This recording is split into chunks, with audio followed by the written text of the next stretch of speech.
Alright, it seems like every time I put it on pause it seems to stop and start a new video. But nevertheless, I'm just going to keep on going. I'm learning how this works. So when I press pause, it should just pause. But it appears to stop. And then I have to start another video. Hello! Some little kitties full of energy, running along in the forest. That's quite fun to see. And some lovely tangled vines and this amazing old half-dead tree. So here we'll see a tree has actually fallen across the path and it has been left in position. Nothing is removed from the forest. So here I have veered off the main path and I'm going to what they call a picnic site next to the river, across this lovely bridge next to this gorgeous green fern forest. And we end up at the river, and let's see, maybe there's a lovely bench and we can sit for a while and just let all the hordes of people go past, because really that is rather not fun. Here we go. So here's a board that shows all the different kingfishers one can find along this river and in this forest. Quite a few varieties, I must say.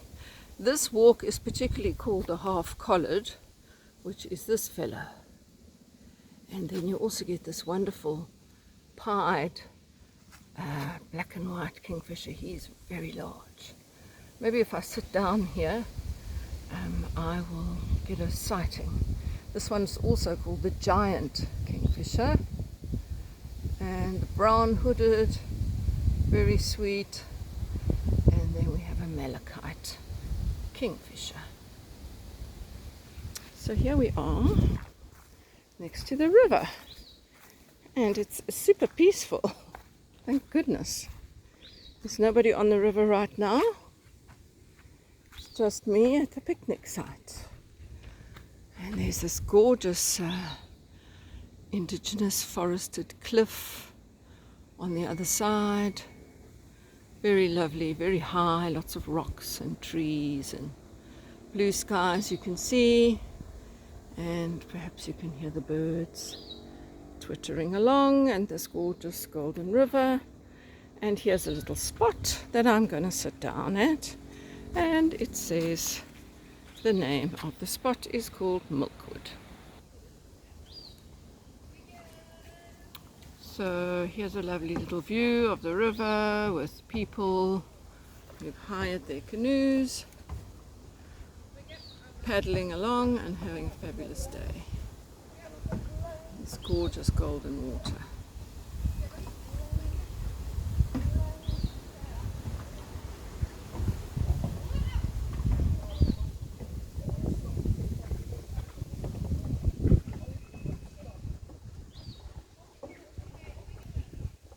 So I think I'm just going to remove myself from the madness and just sit here and do some knitting and just enjoy the river.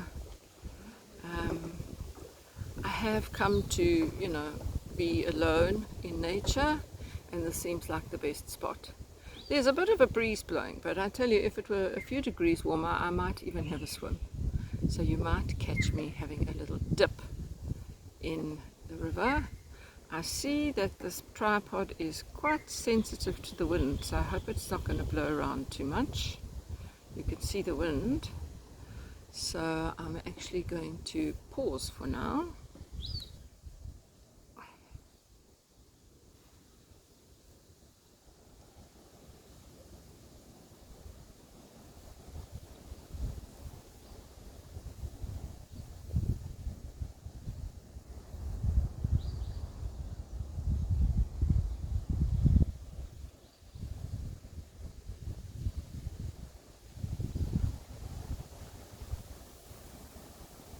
So I'm sitting here next to the river in the forest in a little tucked away corner, and I've decided to come and just sit here and knit and enjoy the peace. And there are people around, but hopefully nobody is going to come and disturb me here. A little bit nervous. I haven't used this tripod before. It seems to be super light and there is a breeze and it does seem to shake slightly, so I've got my eye on it. I would hate it to fall over with my camera, but I think it's safe. I think it's safe enough. So there is a motorized boat going past at the moment, very quietly, and I am knitting on my Reafan cardigan that I started a while back with some of my leftover balls that I had of the drops alpaca that a friend brought from the UK for me. We can't really import these kind of yarns here in South Africa. It just costs us too much.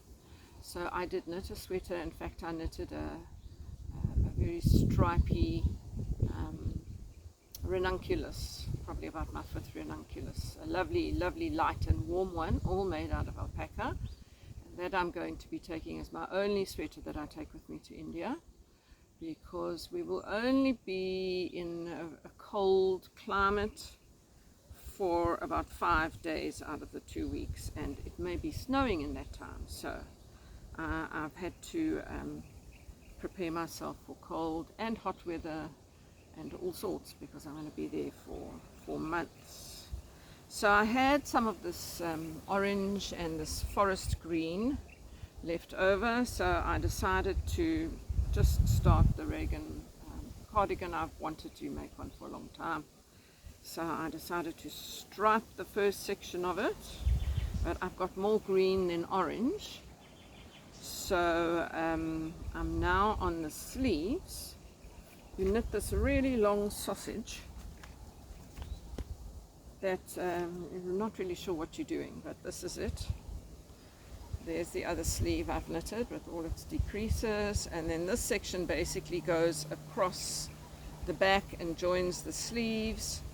So this is this sleeve, and this is this sleeve, and this goes across the back, and then there's a big lace panel that is somehow joined on.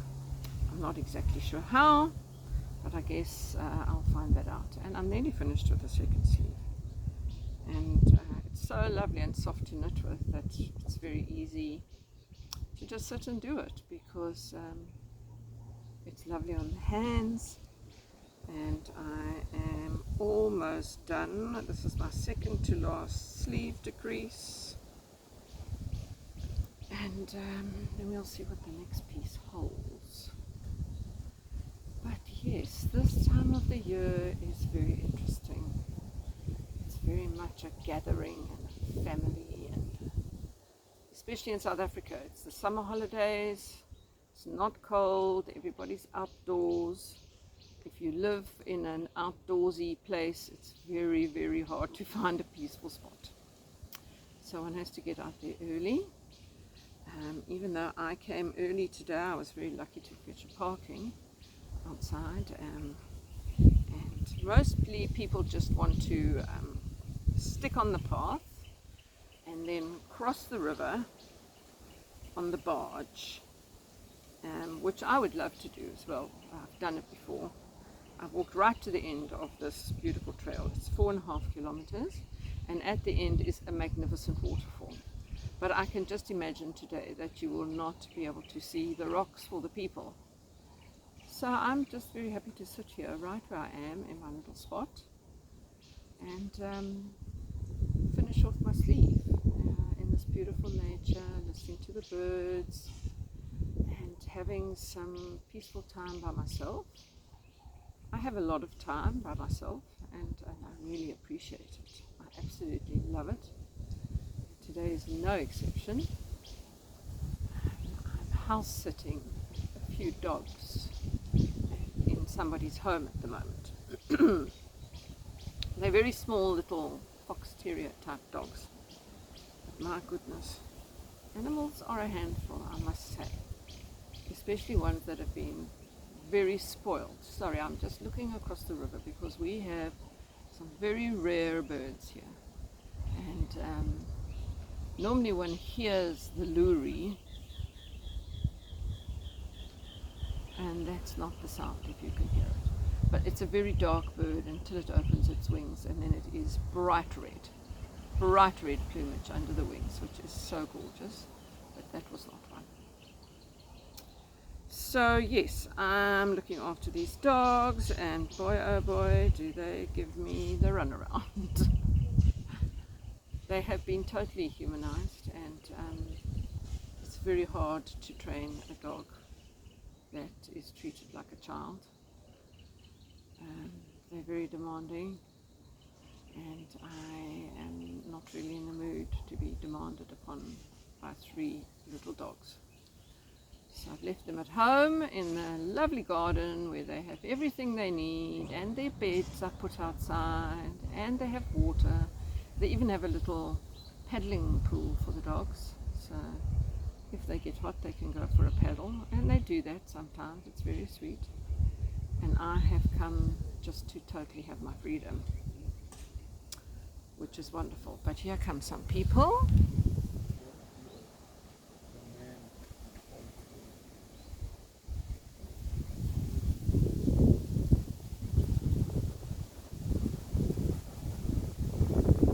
So there's a signboard here, and people read it when they come, about the animals and the birds and everything that can be found here. But they probably think I'm totally weird. This woman sitting in the middle of the forest, knitting, and basically talking to herself, as I'm sure they can't see my camera. But nevertheless, it's very interesting. They do feel the need to read aloud from the board. I'm not sure why, but there you go. I will just remain silent, and there's loads of little butterflies flying around everywhere above the water. Could be dragonflies actually. Yep.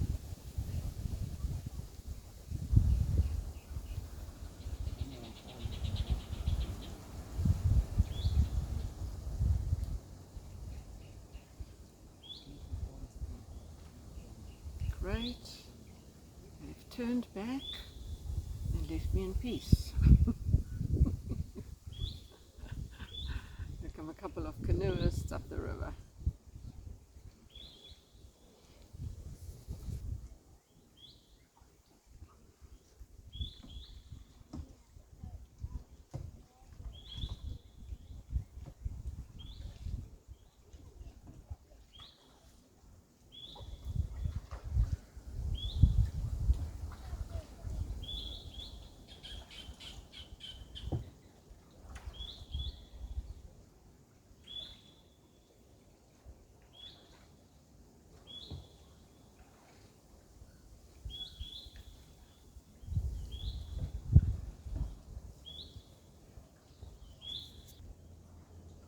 So I'm sure you get a sense of beautiful and peaceful it is here.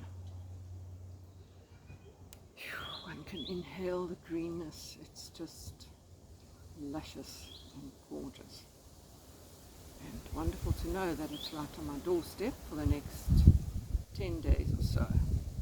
And then I will be moving on, starting my journey, which is very exciting. So first I'll be heading off to Cape Town, which is a beautiful city in itself. Luckily I think I will arrive just as the schools go back. So in other words, just as the school holidays are finished and the majority of the local tourists will have gone back to work. But then February, that's the month for usually for all the foreign tourists to arrive. But in February I will be heading off to India. So I'll be going to stay with my daughter in Cape Town, going to visit a few friends, and also starting to plan my October tour in India. So I'll go to India until June, and then I will come back, and I will be taking another small group in October to a different area. I am going to explore South India, and I have a few places in mind where I would like to take people. So, you know, I always like to do a recce before I plunge into taking people anywhere, actually. And my North Indian tour I've done now 5 or 6 times. I love it. I really love it. The people always love it. But I think it's time for something a little bit new. Maybe we could still take in a couple of those cities from the north. Jaipur is really quite unique, and Rajasthan, which is the state that Jaipur is in, is so exotic. I think I'm going to miss not going there, but the south also has its beauties to offer, so that's where we'll be going. So this week and until about Wednesday next week, I have time to be exploring nature in my hood, as it were. So today I've chosen the forest as a place to just come and hang out. I love this trail, but I have no intention of walking it to the end. I just want to come and be here and just soak it all up, because it's so nourishing, it's so peaceful, and it inspires me. It gives me clear thought, and I have a deep sense of gratitude. It's like my place to pray, as it were, just to be in the silence.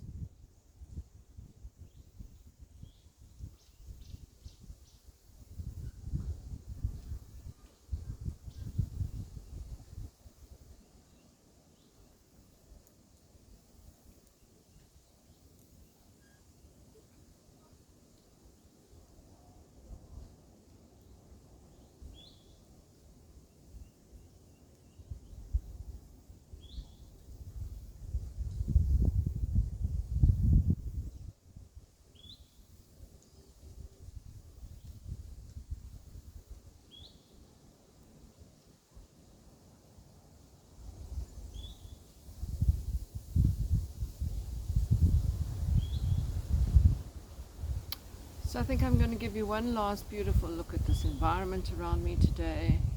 I'm going to turn the camera around, and I'm just going to show you everything that's around me, and then I'm going to say goodbye until next time, which might be this week, might be a little beach trip that I'm going to offer you. But until then, take care, and if you're on holiday, happy holidays.